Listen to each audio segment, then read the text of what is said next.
Jamen, jeg hedder Robert Andersen, og jeg er her i dag for at spille bordtennis i BK Skjolds 60+ afdeling.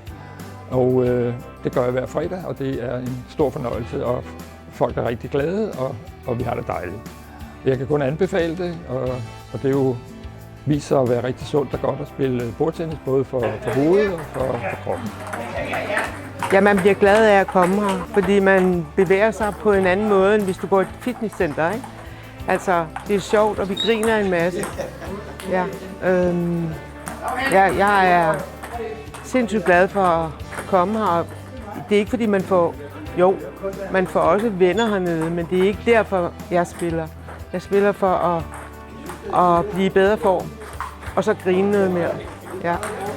Hvis man er i målgruppen og kunne tænke sig at komme i gang med at spille bordtennis, så kan man kan komme ned, hvis man har lyst til det, og få et prøvespil og snakke med os, og man kan også kontakte os via telefon, og der kan man gå ind på hjemmesiden for BAT60+, har en, der dækker hele Danmark. Og man kan også gå ind på BK Skjolds hjemmeside og se, hvad muligheder der er. Som sagt, så for det samme medlemskab, som er et seniormedlemskab, som BK Skjold har, der kan man dyrke i hvert fald 5 forskellige ting, altså bordtennis og fodbold, og floorball, og billard og cykling. Jeg hedder Jesper Johansen og spiller floorball her i Skjold. Jeg er 73 år gammel og har spillet en 6-7 år. Spiller her i Svanemøllehallen om mandagen, og onsdag og fredag spiller jeg i Idrætshuset. Og i Idrætshuset der spiller vi på stor bane, det vil sige næsten en håndboldbane, og der går det lidt tjeppere til. Der skal man nok være lidt øvet for at være der. Men det her, det er en god begyndelse, godt kammeratskab, få sved på panden, og så et bad bagefter. Hej så, jeg hedder Lene. Jeg er medlem af Ældresagen, og jeg er aktiv i Ældresagen på flere niveauer. Ældresagen det er en af Danmarks største foreninger med over 1 million medlemmer, som favner en bred vifte af aktiviteter. Lige fra på national plan at være politisk aktiv og påvirke politikere i beslutningstagning i forhold til ældres vilkår. Det er på et regionalt kommunalt plan, hvor Ældresagen går ind og bider sig lidt fast i haserne på, at ældre har det godt, og at ældre har medindflydelse på sit eget liv og beslutninger om sit eget liv og behandling på sygehuse og alt muligt andet.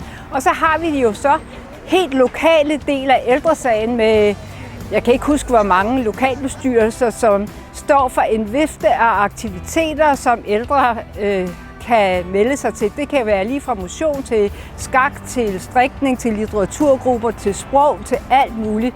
Alt er drevet af frivillige for medlemmerne.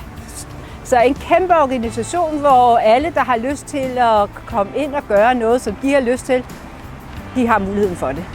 Jeg er instruktør sammen med mine 3 medinstruktører, Elke, Helle og Pia.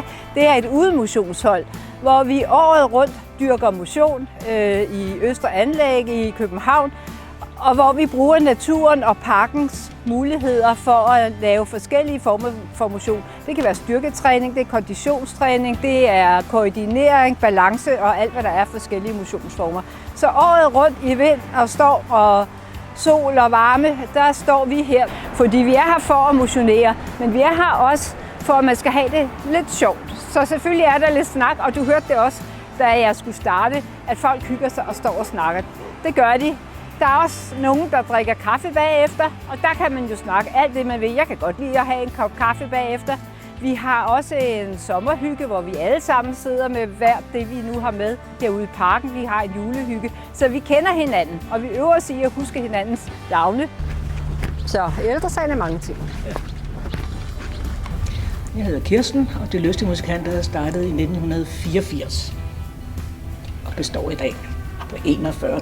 år. I bedste velgående. Fuld af livsglæde og musikglæde, og vi glæder rigtig mange mennesker. Ideen med den her gruppe, det er, at man skal spille af glæde og lyst. Det skal være sjovt. Altså, vi er ikke professionelle musikere, men vi spiller af lyst, og det lyder også godt, det vi spiller, ikke? Ja, jeg synes, vi det godt gør. nok. Ja, så kan vi godt være bekendt. Ja. Så det er, jeg tror, gennem alle de her år, der har været måske 90 musikere igennem, altså mange af dem er startet i en høj alder, ikke? Så, men heldigvis så er du kommet yngre ind, og Der må gerne komme flere.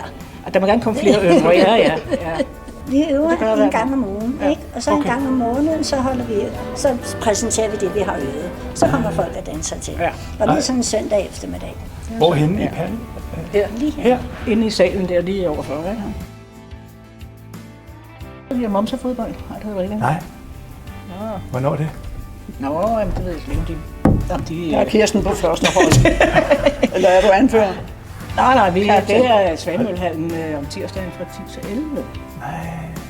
Det er også et led i ø-promotion, ikke? Gå ind og stille op, Det skal vi. ikke? Ja, og varme op. Yes. Dybe vejrtrækninger, når man er blæser. Jeg hedder Robert Andersen, og jeg arbejder for pensionistidræt, som er en selvejende institution, som får støtte fra Sundhed- og Omsorgsforvaltningen. Og det har vi gjort i snart 60 år. Så det er jo en moden dame, kan man sige. Pensionistidræt har omkring der er godt 2.000 medlemmer. Vi har omkring 150 aktivitetshold på en sæson, som går fra september til april med, altså 8 måneder. Og der betaler man et grundbeløb på 340 kroner som grundkontingent, og så tilkøber man så forskellige aktiviteter inden for den vifte, vi har, og det er jo, vi har 17 forskellige aktiviteter. Jamen, det er jo dejligt at møde en masse mennesker på ens egen alder, ikke, som stadigvæk er aktive og har lyst til at foretage sig noget. Det er en fornøjelse.